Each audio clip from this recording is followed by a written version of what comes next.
నీకు అది వదిలేను. ఇక్కడ నుంచి తీయండి, తీస్తే మళ్ళీ ఇంకో మునానికి వస్తే అంటిచ్చేస్తే అన్నం తినొచ్చు. ఆ మునం కూడా తీసేసి 11:30 అయిపోద్ది. అప్పుడు ఇప్పుడే 11 అయింది కదా బాబు, ఇంకా మడి ఎక్కడ అవుద్ది? అన్నం ఎప్పుడు తిందాము, ఇంటికి ఎప్పుడు వెళ్దామే?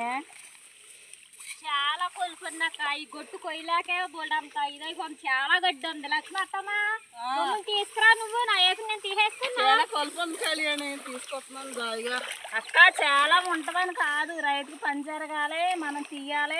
గడ్డి తీయటానికే మనం వచ్చింది, అందుకే కదా అక్క కొడవలు తెగకపోయినా ఓ కోతున్నాను. ఆ గడ్డి తీయటానికే మనం వచ్చింది. మడి తీసేసుకుని అక్క ఈ లోపల 11:30 అవుద్ది. అన్నం తిని మళ్ళీ 12ంటికి లేచి మళ్ళా మడిలో తిరిగి రండి అక్క గమ్ముని. మన దగ్గర రైతు మాకు అవన్నీ చేయలే, చేతి నిండా కుట్టేసి చూసుకో అక్క.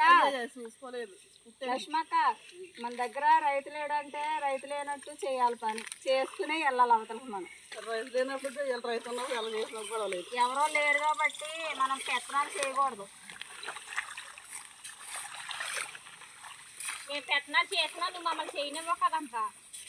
మరి తీయాలి కదా కళ్యాణి, మనం చేస్తాంలా అని మన మీద వదిలేసి వెళ్ళిపోతున్నారు, పని చేయాలి కదా మరి. అయిపోయిందక్క కొట్టు. ఎండేస్తుందిగా, ఎదురు కట్టు కొట్టావలో ఫ్యామిలీ చూడు ఎలా పట్టేస్తున్నాయో. కుమారత్తమ్మా లేపనా ఒకలాగానే చేయాలి, చేసుకుని రండి. బాగా తిరిగేసి వెళ్ళిపోవాలి. అలాగే నా మాత్రం కలుపు చూస్తే కూడా అంత ఉంది, ఇందులో కలుపు లేదు అన్నారు రైతులు. టైం వచ్చి 12 అయిందండి, పాదొక్కు. మొహాలు చూస్తారు ఎలా ఉన్నాయో. ఎండ చాలా తీవ్రంగా ఉంది. అన్నాలు తిన్నన్నారు అసలు, కానీ తింటే కొద్దిగా నీరసం తగ్గుద్ది, తినండి అక్క అని చెప్పాను. తింటూ అక్క ఏం కూర అక్క? కడియాడి నీది? నేను పచ్చి పులుసు చేశాను అక్క. లక్ష్మక్క నీది? సుజాత నీది? చుక్కుడుగా. తింటున్నావా అన్నం? తిను, కొద్దిగా నీరసం తగ్గుద్ది. తినండి, పాడేయకుండా తినేయండి. నీరసం తగ్గ ఒక గంట తీసుకుని వెళ్ళిపోదాం ఇంటికి. అలాగేనక్క. సరేనా?